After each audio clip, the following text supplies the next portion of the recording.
Mag-reaction video lang po tayo sa isang sikat na abogado po na lumalaban sa korupsyon. Ito po, pakinggan natin. Mag-credit lang po tayo sa kanyang mga video po, si Harold Respicio, Vice Mayor sa sa Isabela. Ito po, pakinggan po natin. Ni Ombudsman na in-elevate na nila sa Sandigan Bayan yung kanilang plunder case laban kay Senador Marcoleta, ang nangungunang oposisyon dito sa administrasyon ni BBM. Bigyan ko po kayo ng historical context. Noong 17th century, noong panahon ni King Charles I, ipinaaresto niya rin yung oposisyon doon sa parliament. Ano po ang nangyari sa England doon? Nagkaroon ng civil war at napuputan ng ulo si King Charles I. Hindi ko sinasabi na mapupugutan ng ulo ngayon si BBM. Okay, matibag, hindi yung kaso Pero, treading on dangerous grounds si BBM ng kanyang ginagawa. Dahil it is not necessary na ipaaresto niya si Senator Marcoleta. Bakit po hindi kinakailangan? Ang tanging interest lamang ni BBM ngayon ay hindi magpatuloy yung inquiry laban sa flood control scandal. Yun lamang ang interest niya. Hindi naman niya interest na i-undermine yung candidacy ni VP Sara sa 2028. Siya na rin ang nagsabi noong unang panahon na ayaw niya na magpatuloy yung impeachment ni VP Sara. Pero bakit niya pa rin ipinagpapatuloy yung ganyang pang-iipit at pagpapatahimik sa oposisyon? Kasi po, as far as silencing the opposition is concerned, nasolve niyo na po yun. Bakit po? Dahil po yung majority ng Senate, ang power ng Senate, ay wala na po sa side ni Marcoleta. Kampi niya na po yung Senate at kampi niya na po ang House. At ang real danger lamang naman sa kanyang administrasyon ay kapag nagkaroon ng inquiry at investigation doon sa dalawang houses ng Congress dahil yun lang naman yung may authoritative na magsalita laban sa korupsyon. Pero since napatahimik niya na yung opposition sa both houses, hindi na kailangan na patahimikin niya pa further si Marcoleta at ipakulong si Marcoleta. Ano ang purpose niya? Ang purpose niya ay para hindi makapag-cross-examine si Marcoleta sa impeachment ni VP Sara.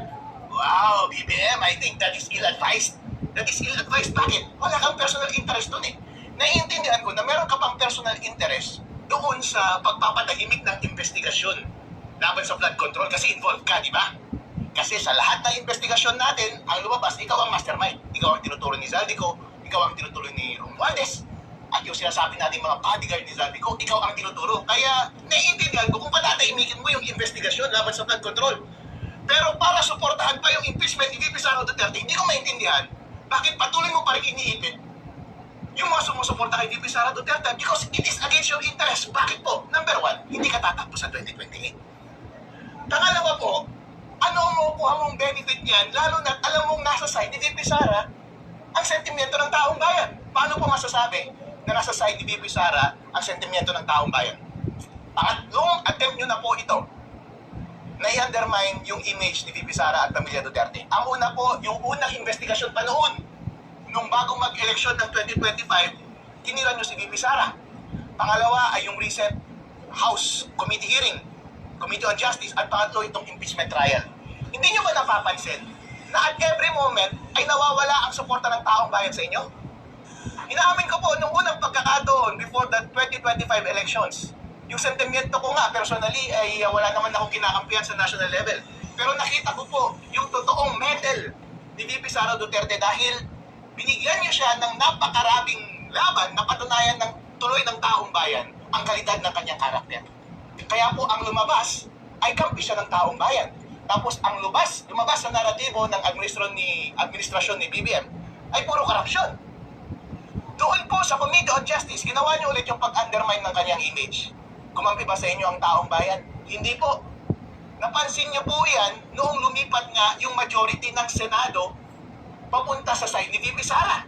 Dahil marami sa kanila ang magre-re-eleksyon. At alam nila na ang susunod na power ay si VP Sara. At kapag hindi nila i-align ng mabuti ang kanilang interes, sila ang mapro-prosecute sa susunod. Kaya BBM, baka ikaw rin ang mapro-prosecute sa susunod. Kaya yun po ang nangyari. Ngayon po, uulitin yun ulit. Yung pagsira ng kanyang imahe. Sa pangatlong pagkakataon, sa tingin niyo po ba magiging epektibo pa rin? Hindi na po magiging epektibo. Bakit po? Kasi i-recycle nyo lang naman yung original ninyong naratibo. Sa Dalawang eksperimento ninyo na nauna, hindi na kinagat ng tao. Dahil yung mga witnesses na prinesenta ninyo ay sinungaling. Si Madriaga ay sinungaling. Alam po yan ng taong bayan. Yung painting na sinasabi, hindi naman siya may gawa. Hindi naman gawa ng scholar niya. At saka yung mga ebidensya na ipresenta laban kay Bibi Sara Duterte ay illegal ang pagkakakuha. Ngayon po, yun pa rin ang gagawin nila ngayong impeachment. Sa tingin niyo po ba magiging kampi niyo pa rin ang taong bayan ngayong susunod? Hindi na po. Hindi po makikinabang ang administrasyong ito sa patuloy nilang pag-a-undermine kay Bibi Sara Duterte. Therefore, hindi necessary na tanggalin ang oposisyon dito sa impeachment trial at ipakulong si Marcoleta. Mas lalo na po at gagalitin niya, Iglesia ni Cristo, napakaraming tao niyan. Kaya po iniisip ko, ill-advised on his part na gawin itong bagay na ito. It is against his interest. Kung meron man pong bumubulong sa kanyang tabi at nagsasabi na pabagsakin natin ang imahe ng buong pamilya Duterte dahil silang pinakamataas na tatakbo sa 2028. O sino ang alternatibo mo? Si Risa Ontiveros? Si Rafi Tulfo? O sino pa? E wala naman silang lakas. Si Risa Ontiveros sa mga probinsya gumagastos ngayon ng pera, naglalabas ng pera. Pero kilala ba siya ng normal na tao? Hindi po. Kaya kung ikaw po ay magtataya ng iyong kinabukasan, BBM, at para sa iyong safety na rin, mali po ang iyong ginagawa. Kaya huwag mong i-overplay yung hand na ibinigay sa iyo ng kapalaran, BBM administrasyon, Jesus Crispin Remulla at Matibag. Okay na napatahimik nyo siguro yung oposisyon as far as Blue Ribbon Committee investigation is concerned. Kasi nagigets ko yun, self-preservation nyo yun. Pero huwag masyadong malaki ang ulo, huwag yung sagarin ng masyado. Dahil po, ina-undermine nyo na ang demokrasya ng taong bayan. Yung pasensya ng taong bayan ay may limit lamang. Inuulit ko po ang nangyari kay Charles I noong 17th century. Dahil kinontra niya ang kanyang oposisyon, pina-aresto niya at pinakulong niya yung oposisyon niya sa kanyang parliament nung panahon na iyon. Wala na pong ibang pupuntahan pa ang taong bayan. Kaya hindi niya naiwasan na nagkaroon ng civil war at napuputan siya ng ulo. Ang sinasabi ko lang po kay BBM, for your sake, please tread carefully. Vice, anong nakikita niyo magiging malaking epekto kung nagtagumpay po yung administrasyon na ipakulong si Senator Marcoleta po? Ay, hindi ko po alam dahil hindi po ako manghuhula. Pero ang alam ko po ngayon, ang taong bayan po ay galit na galit. Hindi po sila satisfied sa performance ng administrasyong ito. Ang trabaho po ng executive ay paunlarin ang bawat Pilipino. Bigyan sila ng yaman at maginhawang buhay. Ano po ang inatupag ni BBM simula nung siya ay nakaupo? Ano po ang kanyang pangako noon? Babawiin niya ang pangalan ng kanyang pamilya. Dahil nakala ng taong bayan, yung tatay mo noon siguro magaling sa pagpapatakbo ng ekonomiya, kaso walang nagnakaw, ito na yung chance mo. Since alam mo na you were advised fairly kung anong mali niyang ginawa, siguro hindi mo na uulitin. Pero inulit pa rin po ang pagnanakaw, at bagkus atupagin yung ating ekonomiya, ang inaatupag ay inakasuhan at pinapakulong ang kanyang mga kalaban. At kung sino-sinong kinakampihan, wala naman siyang interes. Buti sana kung maganda yung kanyang taya. Kinakampihan niya yung mga sinasabing so-called progressives. Meron ba silang champion? Kung titignan niyo po ang history sa bawat laban, kailangan mo ng champion. Ang mentality ng taong bayan at psyche ng mga Pilipino, kailangan natin mag-side sa isang malakas na karakter at personalidad na mamuno sa atin. Pero sino po ang pinapresenta nilang champion? Hindi naman po kilala. So ang tanging ginagawa niyo lamang ay ina-undermine ninyo yung confidence ng mga Pilipino at mas lalo ninyong pinapalaki ang galit nila laban sa inyo. Last na lang po, Vice, mensahe nyo na lang po at panawagan sa ating mga kababayan na nanonood sa inyo ngayon.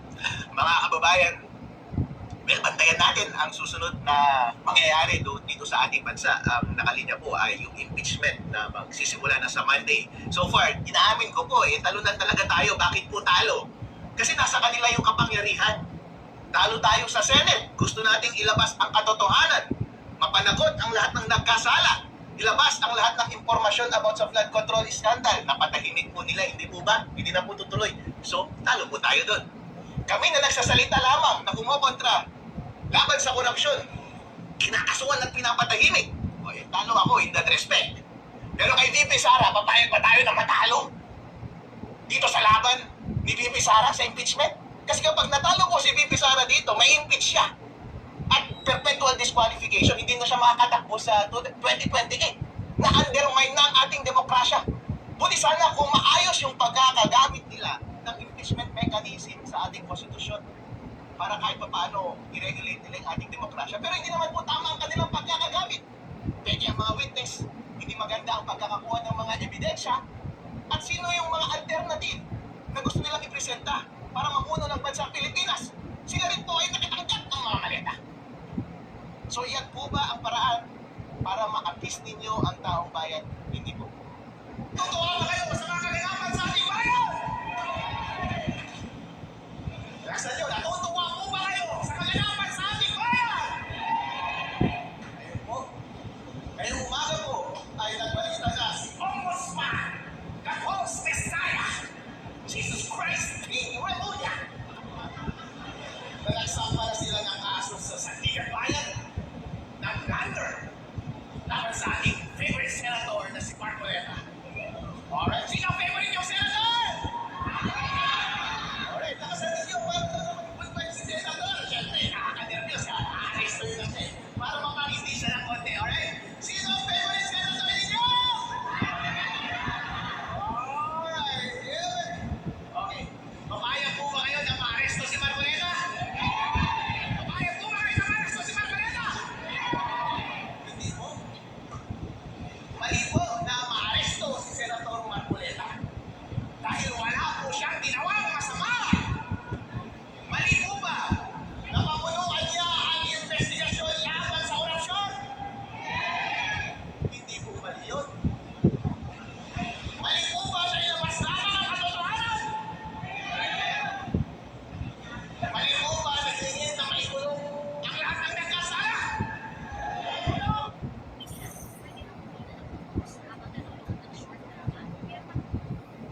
Ayan po, talagang ang lupit ng sinasabi ni Attorney Respicious po, no? Grabe po.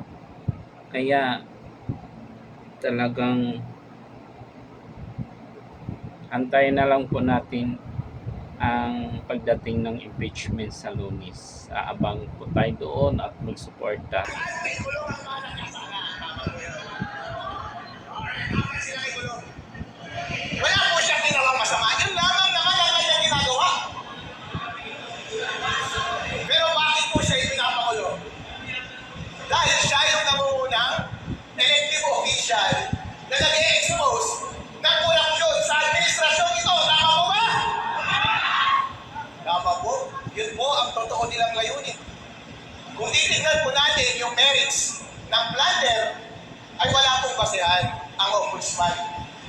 Ang gravamen po ng plunder ay violation of public office. Ang ibig sabihin ng plunder, dahil isa kang public official, nagpakayaman ka. Noong tumanggap po ba siya ng pera, dahil po ba siya ay public official o dahil future candidate siya? Dahil future candidate lamang.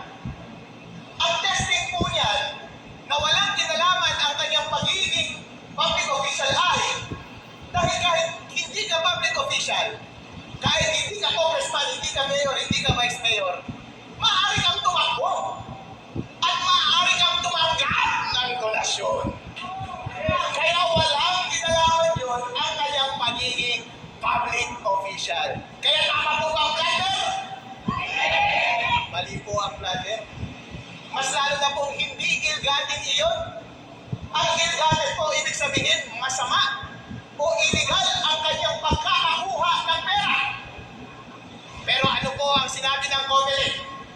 Meron bang pagkakamali noong tinanggap niya yung pera? Wala po. Dahil sabi po niya, nung tinanggap niya yung pera, hindi pa siya kandidato.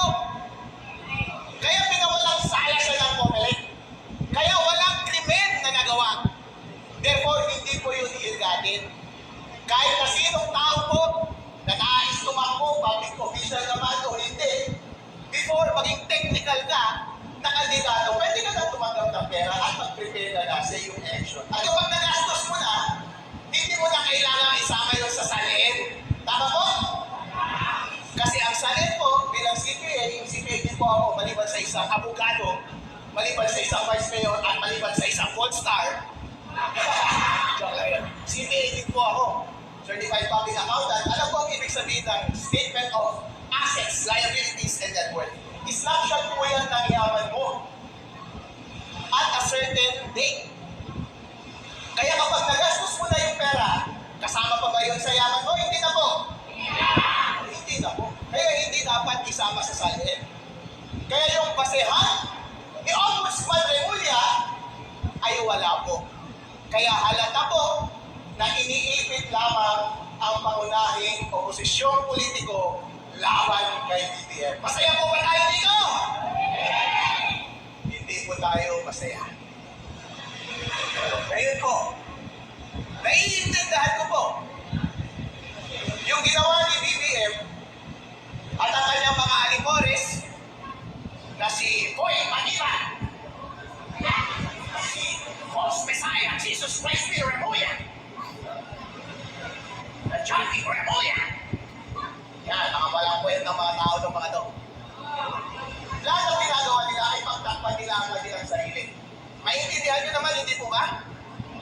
Bakit po? Dahil sila yung sangkot sa flood control project. Maalala po ninyo, ang nagpasimuno ng flood control investigation ay si Senator Marcoleta. Alright? At sa suporta ni Mike Defensor, siya yung nag-provide ng mga witness. Na totoong witness, ha? Sila po ang nag-umpisa. Nabunyak si Santiago, nabunyak si Romualdez, at sino po ang itinuturo ni Santiago at ni Romualdez? Si BBM. Kaya hindi mo maniniwasan na mamanagot si BBM. At kaya naiintindihan mo ngayon na lahat na ginagawa nila ay protektahan ang kanilang sarili. Tama po? Pero tama po ba ang kanilang ginagawa? Mali po ang kanilang ginagawa. Ngayon po, sa tingin ko po ay sumusobra na sila. Sumusobra po. Bakit po? Hindi mo naman kailangan ipakulong si Senator Marcoleta para protektahan ang iyong sarili. Bakit po? Kung maobserbahan po ninyo, naging epektibo lamang yung Blue Ribbon investigation tungkol dyan sa flood control scandal noong pinatulan siya ng Blue Ribbon Committee sa pangunguna ni Senator Marcoleta. Pero nung napalitan po sila ng Kapoliting Lacson, meron po bang nagpatuloy na investigasyon? Wala. Ilang buwan po. Protektado sila. Ang mga nagsasalita lamang ay yung mga nasa labas ng gobyerno. Ako po, si Kiko Barsaga, si Leon Leviste, si Mike Defensor at mga kakampi natin sa naliilang congressman doon sa House of Representatives. Pero sa totoo lang po, wala pong masyadong effect eh. Kasi hindi nabubulabog ang taong bayan. Pero, noong pumalit, sila Marcoleta, sila Senator Alan Peter Cayetano, bumalik po ba sila ng taong bayan tungkol sa flood control investigation? Lumakas po ba ang kanilang panawagan na ipakulong ang mga nasangkot? Na sila Santiago, Romualdez at si BBM? Opo, lumakas po ang panawagan. Kaya dali-dali po sila na ibalik yung majority sa kampo ni BBM. Kaya ninakot nila yung dalawang senador, si Senador Escudero at si Senador Villanueva. Noong nasa side sila ng kampo ni Marcoleta, Senator Alan Peter Cayetano, tinatakot sila. O kakasuhan natin kayo, may kaso na kayo. Hindi mo ba? Kapalit ng pagkaso sa kanila, hindi na daw sila kakasuhan, lumipat sila sa kampo ni BBM. Ayun na, lumipat sa kampo ni BBM. Natuloy pa ba yung Blue Ribbon investigation? Hindi na po. Tahimik na po. So, totoo lang po, kapag hindi na patuloy yung boses ng corruption investigation doon sa Senate, ay wala na po significant threat laban kay BBM. So, totoo lang po. Dahil tahimik na po ulit. Pagdating sa flood control scandal. Therefore, since nasa kanya na ang bill,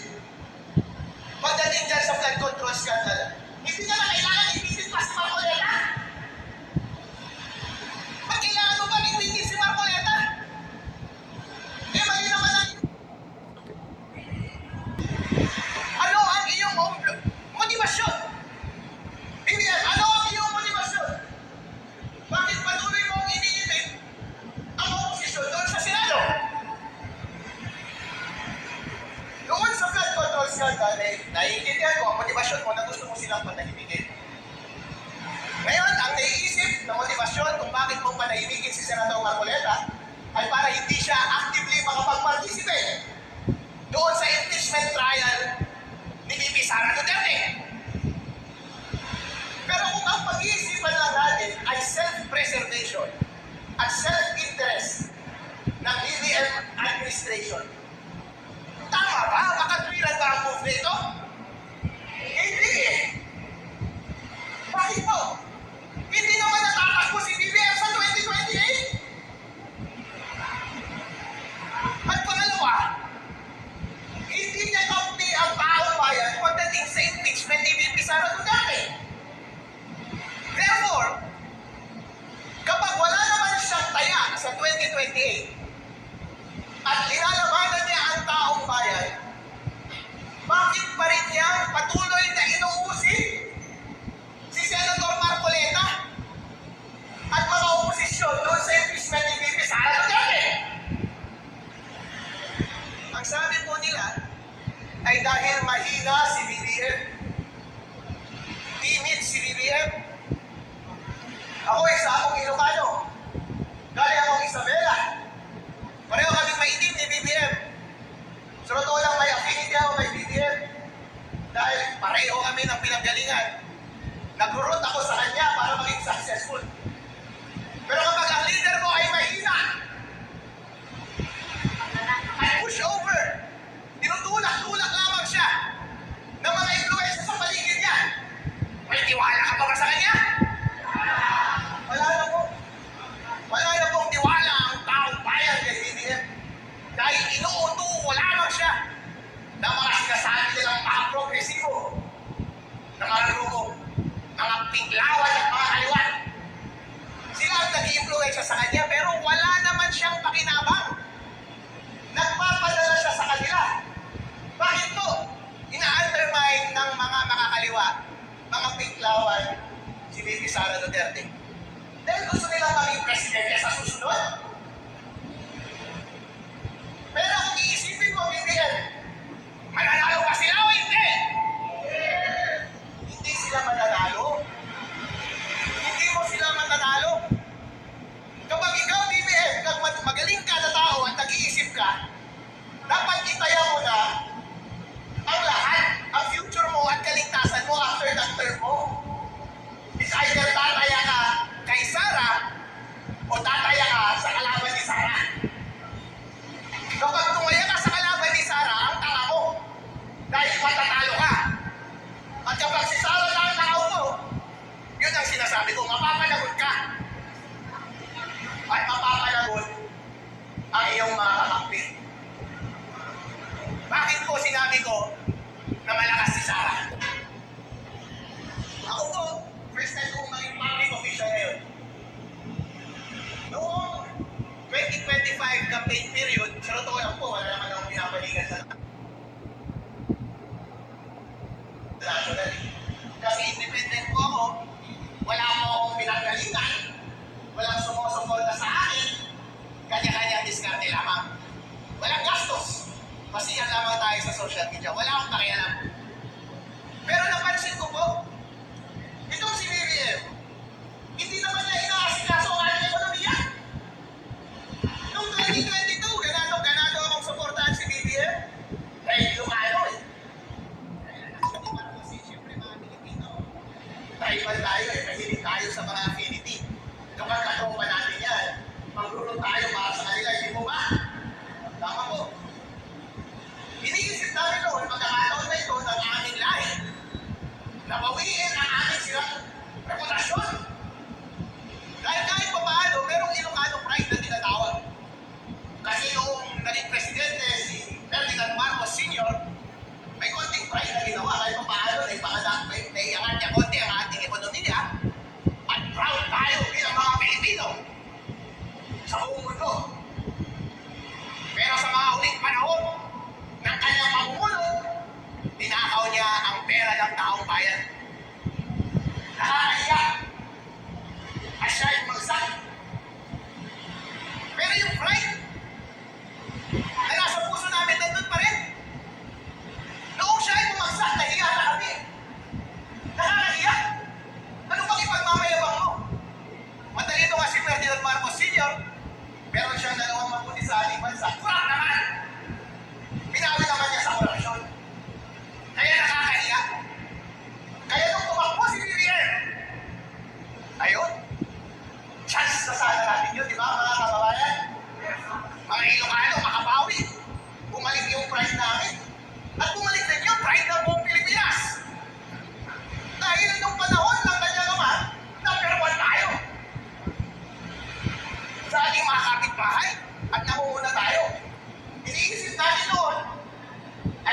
siguro uulitin, napakasimpleng trabaho.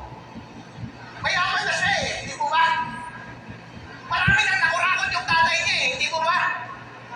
Eh bakit ka pa magnanakaw? Ang simpleng trabaho mo na lahat ay paulayin ng bansa. Ang confidence ng taong bayan nasa iyo noon. Kasi nasa iyo ang North ng Philippines, nasa iyo pa ang South. Kasi kasama mo si Bibi Sara Duterte.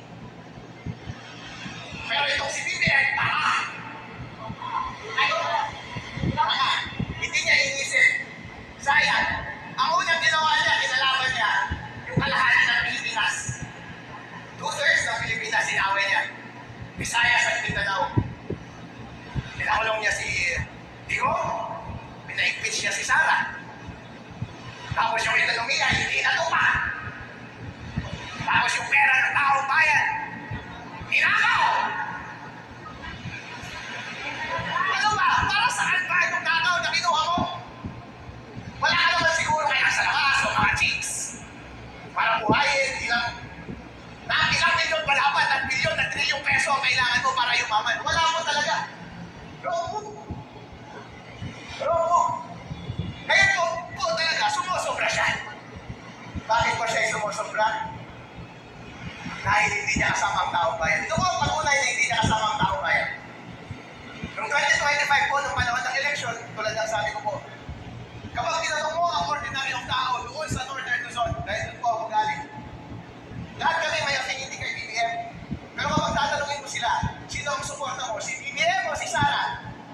Hindi sasagot yan ng BBM. Bakit?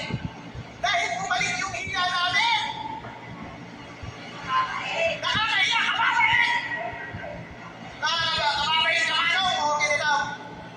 Nakakaiyak.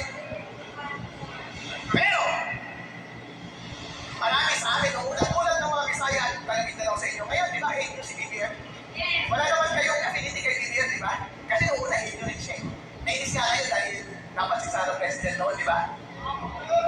Actually, ganoon din kami kay Sara noon. Affinity natin kay BBM, neutral lang kami kay Sara. Pero ngayon, noong panahon na yun, pagtanungin mo, sino ang gusto ninyo?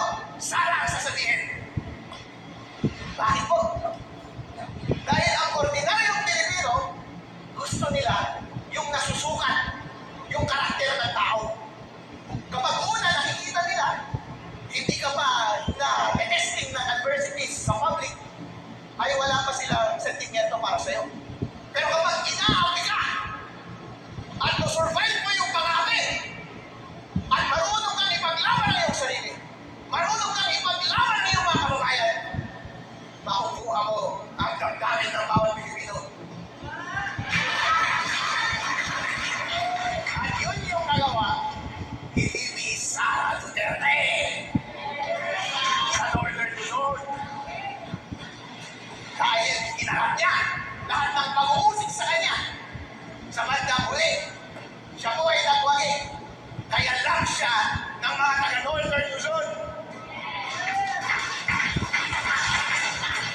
Ito si BBM, walang narrative, kundi puro korupsyon. Kaya hindi totoo yung sinasabi nila na walang pool si Bibi Sara doon sa North. Sinasabi ko po, meron. Hindi ibig sabihin na meron kaming konting affection kay BBM. Ay hate namin si Bibi Sara, hindi po yan totoo. May affinity kami konti kay BBM, kahit pa paano, may reason of sentiment. Pero pagdating sa 2020, ang manok namin ay si Bibi Sara Duterte!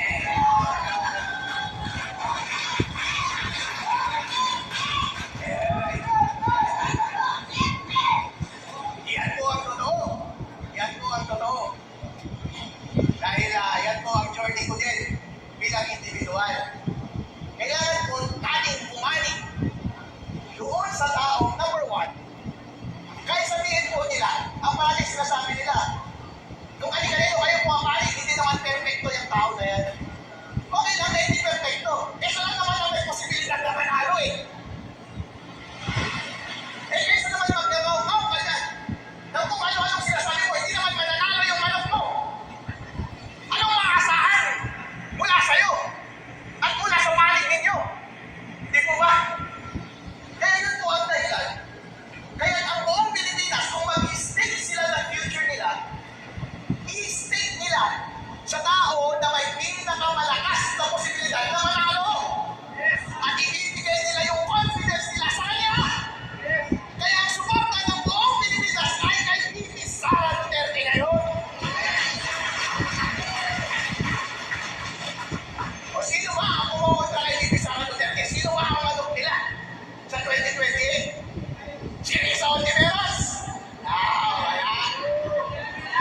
Sabi ng Iglesia noon, we rest on the statement of President Bongbong Marcos na ayaw na ng impeachment dahil papagulo lang ng impeachment. Hindi po ba? Eh nga, hindi natin alam kasi push over itong idol natin eh. Mabilis mautog. Ngayon po, inatempt ulit nila na pamagsalin ng imahe ni VP Sara Duterte sa pamamagitan ng impeachment trial, mini-trial nila sa Committee on Justice doon sa House of Representatives. Naniwala po ba ang taong bayan? Hindi po. Bakit? Dahil sinungaling yung mga witness. Si Madriaga sinungaling. Yung painting daw na nasa likod ni VP Sara, gawa daw ng kanyang scholar, hindi naman. Yung mga ebidensya laban kay VP Sara Duterte, puro mali ang pagkakakuha. Binababoy nila ang mekanismo ng impeachment sa ating saligang batas. Ang mekanismo po ng impeachment sa ating batas ay ano po yan? Pagdidinish ng ating democracy. Ang ibig sabihin po ng democracy ay ang ating kapangyarihan na direktang magluklok ng ating pinipiling leader. Bucket in water and your backyard turns into Pero naaagaw lang yan sa atin ng kaunti lamang. Principally, na-exercise natin ang democracy sa pamamagitan ng election. Pero kung minsan, pwedeng gawin nila ang impeachment. Kapag nagkasala ng mabigat, kaya nga nakalagay, I grant crimes, reason, planter, mga mabibigat talaga. Hindi pagsunod sa konstitusyon, mabibigat. Pero yung mga itinitang nila kay Bibi Sara Duterte, mabigat ba? Hindi. Kasi sa buong panahon na siya ay nakaupo, ano po ang opinion ng Commission on Audit? Unqualified. Siya po ay Luzon. Kung titignan niyo po comparatively, yung mga findings sa kanya ay pipitsugin lamang kumpara sa mga ibang departamento at ahensya ng gobyerno.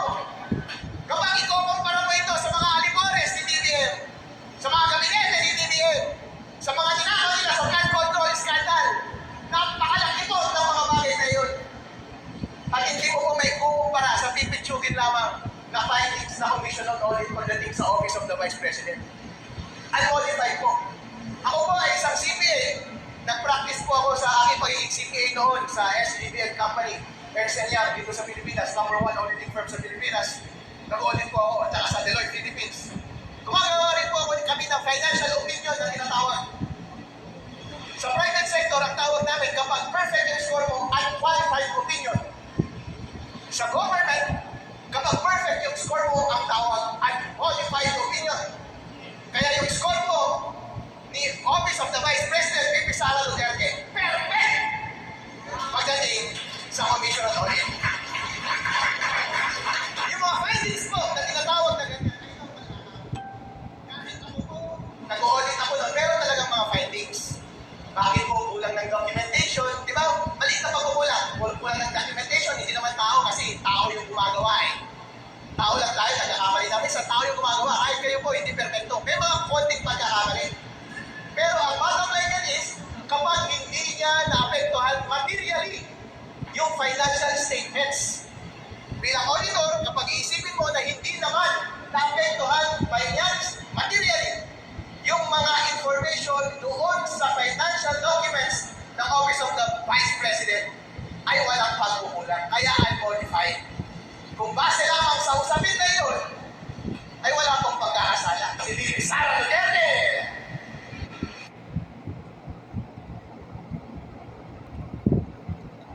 Mega love shout out po kay Attorney Harold Pespecio. Kumuha lang tayo ng ano po yung reaction video sa video niya. Mega love shout out. Marami pong salamat. Marami po tayong natutunan, di ba? Manood kayo sa aking YouTube channel at para po tayo makaabot na ng 4,000 watch hour. Marami pong salamat. Mega love shout out. Bye-bye!